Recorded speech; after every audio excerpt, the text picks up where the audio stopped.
আমার YouTube channel শেখা প্রতিভা আপনাদেরকে স্বাগত। যারা আজ আমার প্রথম ভিডিও দেখছেন তাদেরকে বলবো ভিডিওটি শেষ পর্যন্ত দেখুন এবং ভিডিওটি যদি ভালো লাগে তাহলে অবশ্যই সাবস্ক্রাইব করুন। আর যারা ইতিমধ্যে সাবস্ক্রাইব করেছেন তাদেরকে ধন্যবাদ জানিয়ে আজকে শুরু করছি ত্রিকোণমিতি। ত্রিকোণমিতি মানে হলো তিন কোণের পরিমিতি। নামটার মধ্যে রয়েছে সব কিছু।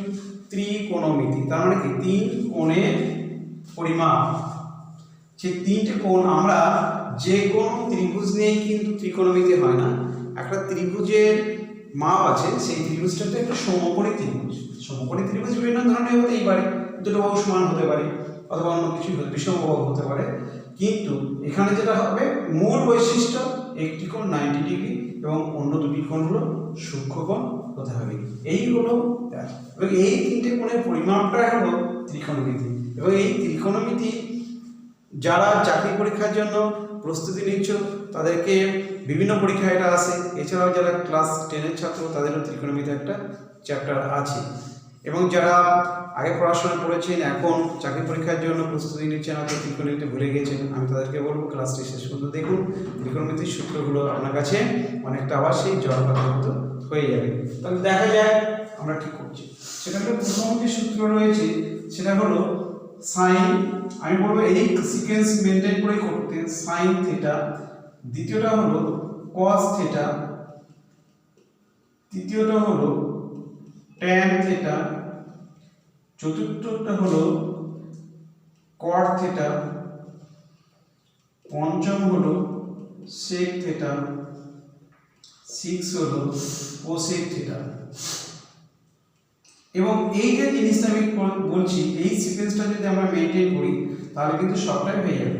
এইবার এই যে ত্রিভুজটা আছে সেই ত্রিভুজে এগুলো মানে কি সাইন কস ট্যান মানে লম্ব বাই ভূমি না ভূমি বাই লম্ব না ত্রিভুজ বাই ভূমি, এটাই হলো মূল জায়গা। এখন সেই মূল জায়গাটা আমরা লম্বটা কি করছি এবি, আর বিসিটা হলো ভূমি এবং এসি হলো অতিভুজ, যেটাকে আমরা অতিভুজকে অ, লম্বকে ল এবং আমরা ভূমিকে ভয় দুটো করে লিখে রেখেছি। এখন যে ব্যাপারটা হলো সেটা এই থেটা। এই থেটা অনেকের মধ্যে এটা কনফিউশন রয়েছে বা অনেকে এটা সঠিকভাবে জানেন না বা বোঝানো হয়নি। সেটা থেটা কোন দুটি বাহুর মধ্যে হবে সেটা মনে রাখতে হবে। যে আমাদের সঙ্গে অতিভুজ তো একদম কমন, আমরা জানি থেটা মানে একটা সূক্ষ্মকোণ। তাহলে আমার কিন্তু এই 90 ডিগ্রি এই কোণ বাদ দিয়ে আমার এই কোণ না হলে এই কোণ নিতে হবে এবং থেটা হবে অলওয়েজ ভূমি এবং অতিভুজের সঙ্গে। তাহলে যদি আমার এই কোণটা থেটা হয় তাহলে এটা ভূমি এটা অতিভুজ। যদি এই কোণটা আমার থেটা নিয়ে কাজ করতে হয় তখন এটা আমার ভূমি আর এটা তখন আমার লম্ব হয়ে যাবে।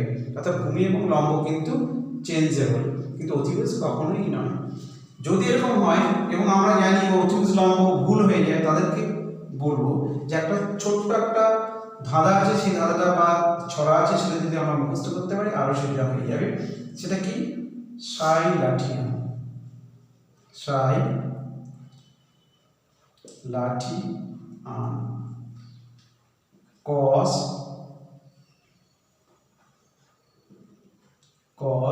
ভান আলো ট্যান লণ্ঠন ভালো। এই যে ছড়াটা 3 লাইনের একটা ছড়া যদি পড়ি, এই 3 লাইনের ছড়াটা যদি কেউ মুখস্থ রাখতে পারি তাহলে কিন্তু আমি বলবো ত্রিকোণমিতির সূত্রগুলো ধাপে ধাপে হলেও এই 3টে লাইন আমাকে সাহায্য করবে সমস্ত সূত্রগুলো মনে রাখতে। তাহলে এখন আমরা একটু দেখি। সাই মানে সাইন, সাই শব্দের অর্থ সাইন, যেটা আমার প্রথম সূত্র। কি আছে লাঠিতে ল এটা পেয়ে যাচ্ছি আর আতে অতিভুজ, তাহলে এটা কি পাবো লম্ব বাই অতিভুজ। এটা আমরা করব। লম্বটা কি এবি, আমরা এবি করে দিচ্ছি, এবি লম্ব। আর কি হলো অতিভুজ হচ্ছে এসি। আমার প্রথম সূত্র শেষ। কস মানে কি কস ভাঙ আলো, ভতে মানে কি ভূমি, ভূমি মানে কি বিসি, বিসি বাই কি আলো মানে অতিভুজ এসি। এটা হয়ে ট্যান, ট্যান লণ্ঠন ভালো, লতে লম্ব, এটা লম্ব মানে কি লম্ব হচ্ছে এবি। আর কি আছে ভালো, ভাতে ভূমি বিসি। এই তিনটা হচ্ছে মূল প্রথম। এবং এগুলোর যেমন ট্যানের অনন্য বা উল্টো যদি বলি সেটা হচ্ছে কট, তাহলে কি হয়ে যাবে, এটা উল্টে যাবে, এখানে এটা উল্টিয়ে দিই, উল্টিয়ে দিলে কি হবে বিসি বাই এবি। ঠিক এইটার উল্টো এটা, তাহলে এটা কি হলো, এটাকে উল্টিয়ে দাও, তাহলে এখানে বিসি বাই এসি হচ্ছে, তাহলে এসি বাই বিসি। তারপরটা এটার উল্টো এটা কি করো, এটা কি হবে এসি বাই এবি। অর্থাৎ এটা আমাদের মনে রাখতে হবে, প্রথম কথা হচ্ছে কার উল্টো কে, এটা যদি আমরা মনে রাখতে পারি, অনন্য মনে রাখতে পারি, যেমন সাইনের অনন্য হচ্ছে কোসেক বা কোসাইন আমরা যেটাকে বলি, তারপরে কসের উল্টো হচ্ছে সেক, ট্যানের উল্টো কট, এগুলো আমরা বলি। এবং এইটা যদি আমরা মনে রাখতে পারি তাহলে আরও যে সূত্রগুলো রয়েছে সেই সূত্রগুলো আমরা ধীরে ধীরে মনে রাখার চেষ্টা করছি বা রোমন্থন করার চেষ্টা করছি।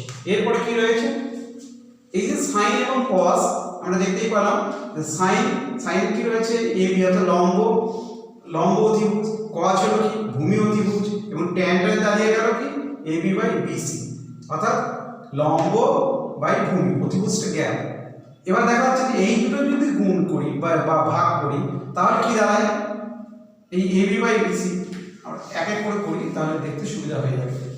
অথবা আমরা যেটা করেছি এইটার উল্টো, এটা সাইনের উল্টো কোসেক, আমরা এই ব্যাপারটা আগে দেখিয়ে আসি। তাহলে কি করে, এটা মুছে দিচ্ছি,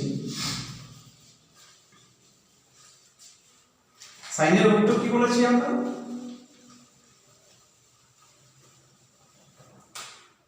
আমরা 7 নম্বরে চলে আসছি।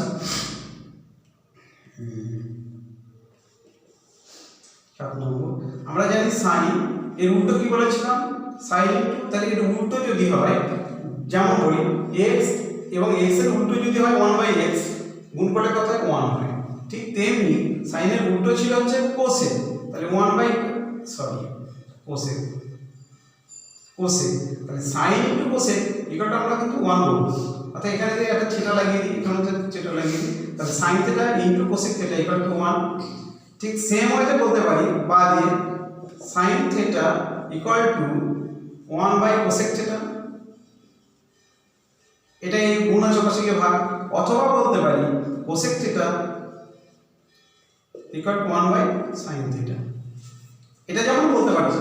ঠিক সেম ওয়েতে আমরা 8 নম্বরে যদি বলি কি বলতে পারবো, cos নিয়ে, cos থিটা, cos এর উল্টো কি বলেছিলাম আমরা, sec থিটা।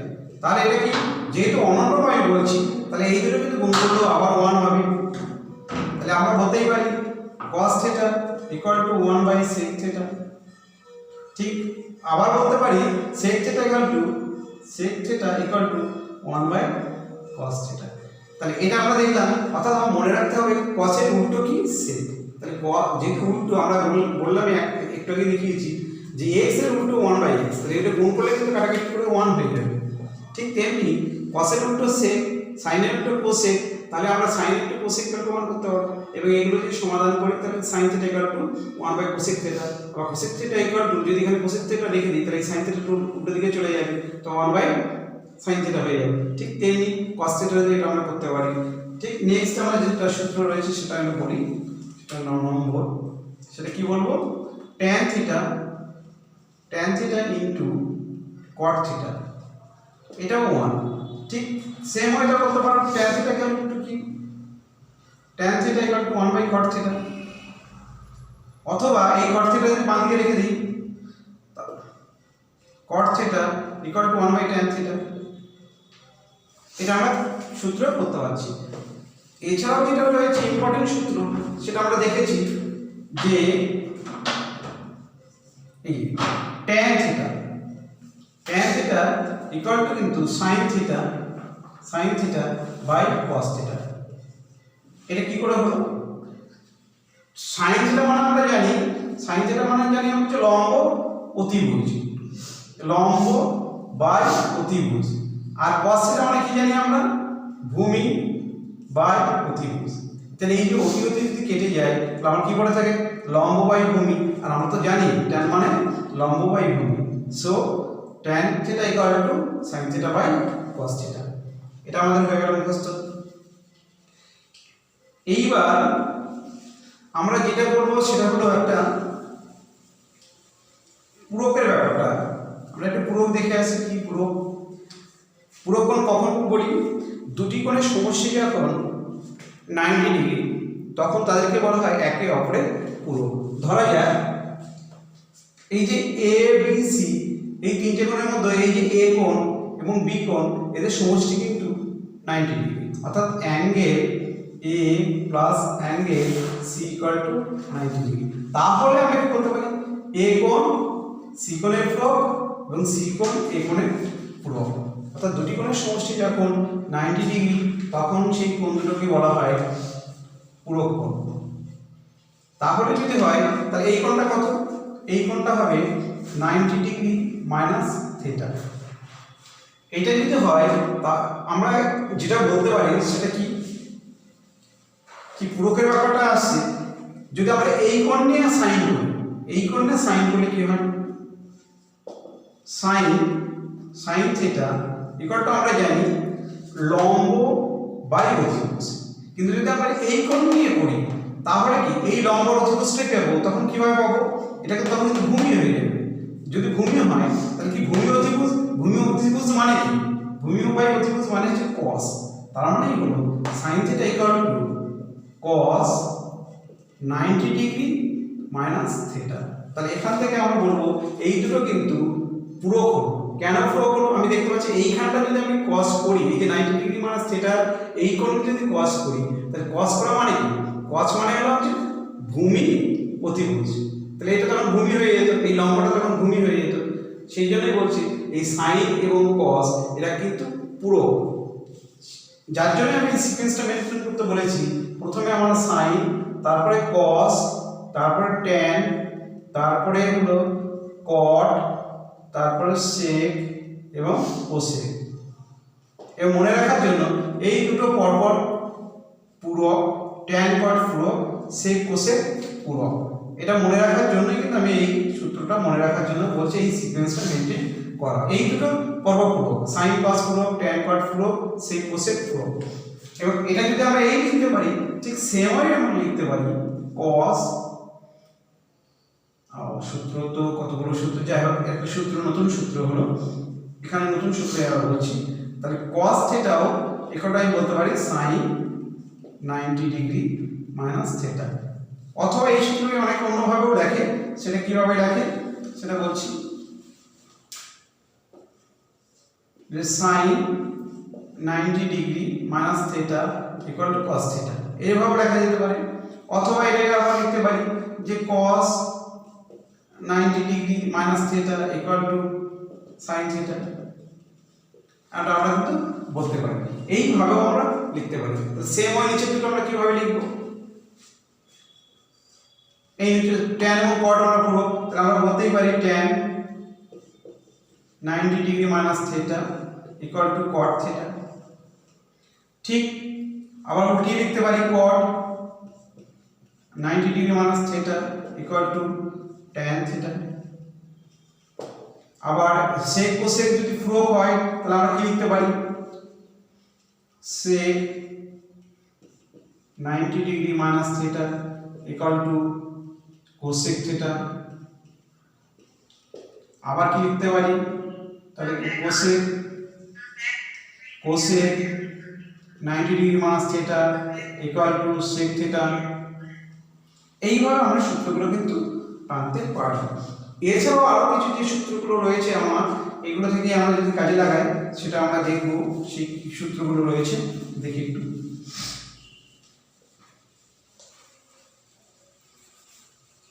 আরো কিছু সূত্র রয়েছে, সেটা কি? যেমন আমরা জানি একটা পিথাগোরাসের সূত্রে আমরা জানি কি জানি, লম্ব স্কয়ার প্লাস ভূমি স্কয়ার ইকুয়াল টু অতিভুজ স্কয়ার। যেটা কি হয়, যেমন লম্ব মানে ab স্কয়ার প্লাস হচ্ছে bc মানে ভূমি ইকুয়াল টু হচ্ছে ac স্কয়ার। যদি আমরা দেখা গেল যে এই সূত্রটা পেয়েছি, এই সূত্রকে আমরা যদি ac দিয়ে ভাগ করে দিই, ac স্কয়ার দিয়ে ভাগ করে দিই, সব জায়গায় ভাগ করে, এদিকেও ভাগ করে ওদিকেও ভাগ করে, তাহলে কি পাবো? এদিকটা ac স্কয়ার দিয়ে ভাগ করলে কি পাবো? টোটালটা ভাগ করে দিই ac স্কয়ার দিয়ে, এদিকেও যদি ac স্কয়ার দিয়ে ভাগ করে দিই তাহলে কি পাবো? এদিকটা কিন্তু কেটে 1 হয়ে গেল। তাহলে আমি পাবো হলো ab square by ac square plus bc square by হলো ac স্কয়ার ইকুয়াল টু 1। তাহলে আমি এখান থেকে আমি কি পাচ্ছি ab বাই ac এর হোল স্কয়ার প্লাস হচ্ছে bc বাই ac এর হোল স্কয়ার সমান 1। দেখো ab মিন্স লম্ব আর ac মিন্স অতিভুজ। লম্ব অতিভুজ কি সাইলাঠিয়ান, ল অতিভুজ সাইলাঠিয়ান, তার মানে কি এটা সাইন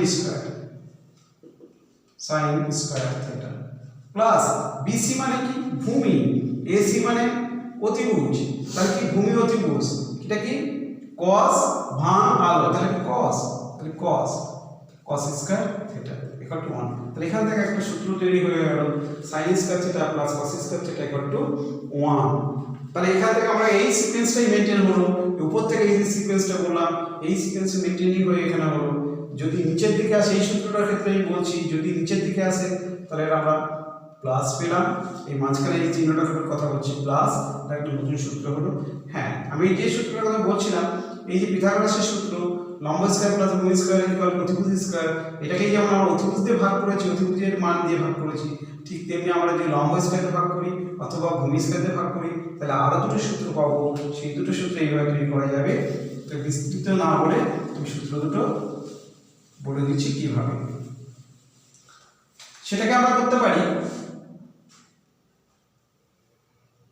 এটাকে এরকম সিকোয়েন্স থাকলো, উপর থেকে যখন এলো অর্থাৎ sin square theta plus cos square theta সমান হচ্ছে 1 প্লাস, আর নিচ থেকে যখন যাবো তখন এক ঘর করে বাদ দেবো, মনে রাখার জন্য বলছি এগুলো এক ঘর করে বাদ দিই, সেই ক্ষেত্রে হচ্ছে মাইনাস কিরকম এই কোসেক স্কয়ার থিটা মাইনাস কট স্কয়ার থিটা, ওই অর্থাৎ ফর্মুলাটা তৈরি করলে এটা দাঁড়াবে কি দাঁড়াবে cosec cosec square theta minus হচ্ছে কি কট, এক ঘর বাদে রয়েছে sir minus caught square theta equal to 1।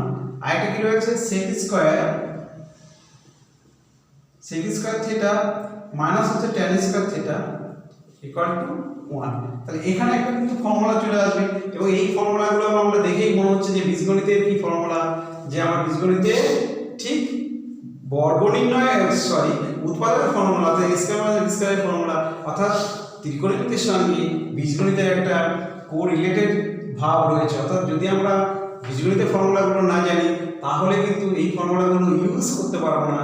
এরকম আরও কিন্তু কিছু ফর্মুলা যেগুলো রয়েছে সেগুলো নিয়ে আমি পরের ক্লাসে অবশ্যই আলোচনা করব এবং আমি অ্যাপ্লিকেবল যে ব্যাপারটা আছে অর্থাৎ ত্রিকোণমিতির যে ব্যবহার, ত্রিকোণমিতি কি কাজে লাগে, ত্রিকোণমিতি কেন আমরা করব, ত্রিকোণমিতির মূল কাজটাই হলো কিন্তু মানুষের যেখানে পৌঁছানো সম্ভব নয়, যেখানে একটা খরস্রোতা নদী আমি পার হব না অথচ আমি এপার থেকে সঠিক নদীর উচ্চতা বলে দেবো, নদীর চড়া কতটা সেটা বলে দেবো, কোনো গাছে না উঠেই বলে দেবো গাছের উচ্চতা কত, পিরামিডে না উঠে পিরামিডের উচ্চতা কত, সেটা কিন্তু জানার জন্য আমাদের জানতে হবে ত্রিকোণমিতি। পাহাড়ে না উঠে পাহাড়ের উচ্চতা কত সেটা আমরা জানবো, সেটা কীভাবে জানবো, বা একটা ঘুড়ি উঠছে আকাশে কত মিটার উপরে উঠছে, মাটিতে কতটা উপরে আছে, কতটা সে অ্যাঙ্গেলে আছে, সেগুলো জানার জন্যই কিন্তু ত্রিকোণমিতি। আমি নেক্সট ক্লাসে অবশ্যই ত্রিকোণমিতি নিয়ে আরেকটু আলোচনা করব। আশা করি ক্লাসটি দেখবেন এবং সবার সঙ্গে শেয়ার করবেন, যদি ভালো লাগে অবশ্যই সাবস্ক্রাইব করবেন। এই বলে ভিডিওটি শেষ করছি।